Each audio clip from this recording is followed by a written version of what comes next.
राजा और मूर्ख बंदर की कहानी बहुत पुरानी बात है।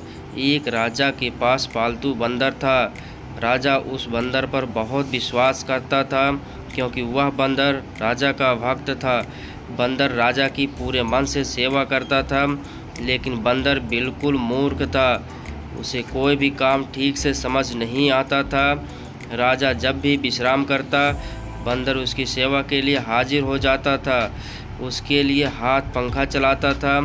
एक दिन की बात है, जब राजा सो रहा था और बंदर उसके लिए पंखा चला रहा था, तभी एक मक्खी भिनभिनाते हुए राजा के ऊपर आकर बैठ जाती है। बंदर उस मक्खी को पंखे से बार बार भगाने की कोशिश करता है, लेकिन मक्खी उड़कर कभी राजा की छाती पर, कभी सिर पर, तो कभी जांघ पर जाकर बैठ जाती थी। मूर्ख बंदर काफ़ी समय तक ऐसे ही मक्खी को भगाने की कोशिश करता रहा, लेकिन मक्खी वहां से जाने का नाम नहीं ले रही थी। यह देख बंदर को क्रोध आ जाता है और वह पंखा छोड़कर तलवार निकाल लेता है। जब मक्खी राजा के माथे पर बैठती है तो बंदर तलवार लेकर राजा की छाती पर चढ़ जाता है। यह देखकर राजा काफ़ी डर जाता है। फिर मक्खी माथे से उड़ जाती है तो बंदर उसे मारने के लिए हवा में तलवार चलाता है।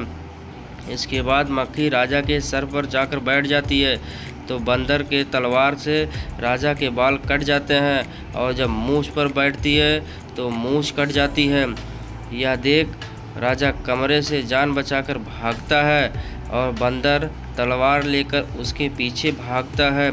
इससे पूरे महल में उथल पुथल मच जाती है। कहानी से सीख इस कहानी से यह सीख मिलती है कि किसी मूर्ख को ऐसा काम ना सौंपे जो बाद में आपके लिए ही खतरा उत्पन्न कर दे।